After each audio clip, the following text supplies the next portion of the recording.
So one of the growing pains that I don't feel like we talk about enough is the team that it takes to be able to do all of the things.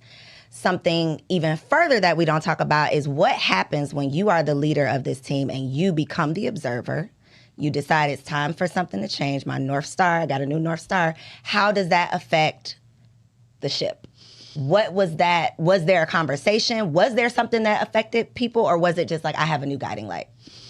Yeah, it was actually incredible because right before my breakup happened, I changed my North Star from revenue to how can I work 10 hours a week? And I was able to get it down from, because I was in hustle mode. Even though we had the money, like it was automated, but still I was finding things to do. So I went from the full time work hours and reduced it to about 10 hours in a few months. And so when I did that, I was like, okay, this is cool. And then the breakup happened, and I remember reaching out to my team, and I was like, hey y'all, this happened. I'm gonna need a little bit of support. I'm not gonna be I won't be on some of the team meetings. Can you step in for me? Without any hesitation, they were like, bet, got it. So my team, this leadership team that I had recently hired, they stepped up even more and really took the reins and allowed me the space in the following year to re-ask that question, who am I, where are we going? I got to travel, I got to link up with friends and things like that. So really like building that team. And I think what helped is when I built that team, I built for the future for the future company. I wasn't hiring to hire for what our business needs were today. I did my aspirational hiring. What I call hire with audacity. So I said, where are we headed? And at that time it was, all right, we're going to be making $100 million a year from the course business in a few years. So we want, a head of operations who has worked for a company that has made that amount of revenue before. We want a director of marketing who has the vision to take us there. So because I hired with the future company, the future vision in mind, the people who came in, they were also there to help us collapse time. They were like, we already seen the future. We already done, so we just gonna bring it to you faster. So I think that made the transition a lot easier for me to be able to lean on my team at that time. So we were texting the other day, we're setting up the interview, and you're like, I'm gonna have my chief of staff send you over the info. And I'm like, oh, skirt. Chief of staff, baby. Amazing. What does it take to run this $20 million? Like, what is this team looking like? Because you said leadership board, like, give us because these are conversations that people on Instagram think Danielle Leslie is doing the thing. And you are doing the thing, but there's an infrastructure behind you. So for the people who are comparing where they are to where you are that's doing it alone, it's like, no, this is a full-fledged machine. So tell us about the machine. Absolutely. So what I will say is, it's a lean team still, which is amazing. And I will say that I was like, if you are still growing and doing it yourself, I was the only person working in my company up until we crossed the $1 million mark. I remember when we crossed $1 million, by we, it was like but I crossed $1 million. And I didn't have even a VA or anything, right? I was running my own ads. I was spending about $30,000 a month on ads at that time and making 6 figures from them. And then I was doing the customer support emails and doing like the live webinars, right? So it was a really lean because I focused on one product, one webinar, one funnel. Like I kept it super simple so that I could execute it and make it more efficient. So fast forward to today, what I asked myself with building this team is I said, how do I identify in the CEO role?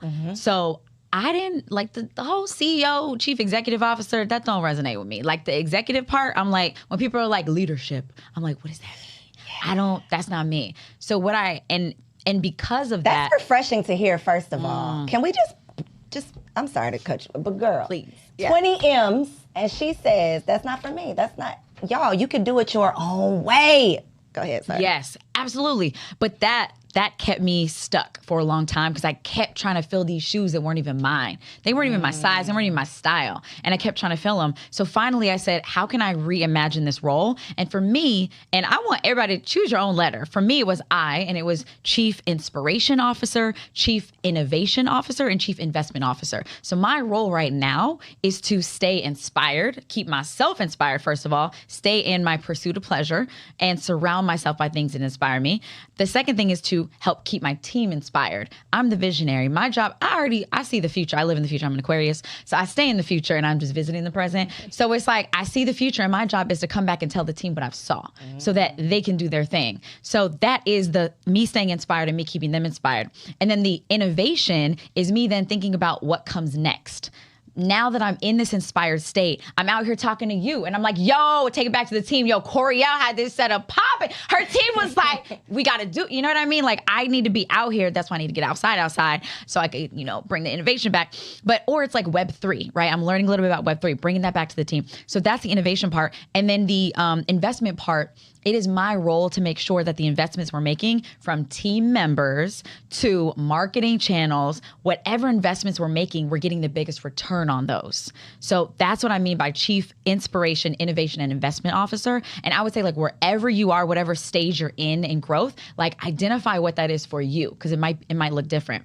So from that seat, the current team, I have my chief of staff, as you met. She is amazing. Literally, like, everybody loves her way more than they love me. Like, whenever they meet her, they're like, Helen is amazing. I'm like, I know.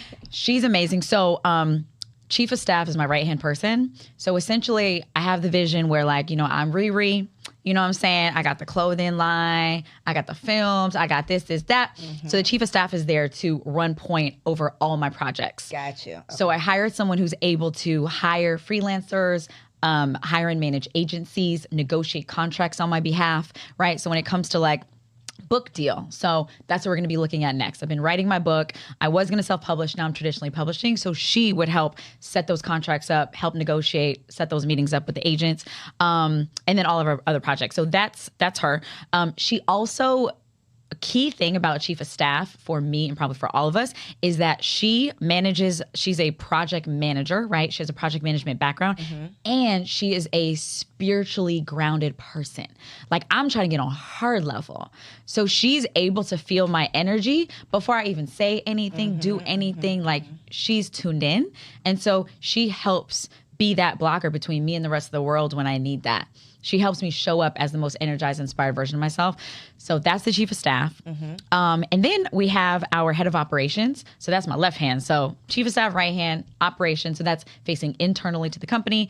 So setting our OKRs, our quarterly goals. And her big goal is What's an OKR, Danielle Leslie? Oh, yes, absolutely. Objectives and key results. Gotcha. The rocks. The big needle movers. So she sets our quarterly goals, and then her big metric is our profit. So she helps support me in the chief investment officer function. Gotcha. And then we have the head of marketing. So that person is really good at launches. And then she's also going to help manage, like, organic marketing. We need to get into that. And then manages our Facebook ads person. That's another hire. And then we have our product team. So we have our CFS, our course from scratch coaches. So in the CFS program, we offer daily live classrooms. So our CFS coaches are on Monday through Friday for an hour with our students. So that's our product team. We have a few people there, and then head of product, JP, who's amazing, phenomenal. And then we have our sales team. So we have a sales manager, and then a few salespeople who jump in when we're selling things over the phone. So that's like and then we have our customer support, of course, who holds it down in the inbox and makes sure webinars running. Oh, and then tech. Yes. So that's the scope. Girl, this don't sound like no lean team. You started by saying we still lean, but you didn't name about 50, 11 people, but they pushing the 20M, so they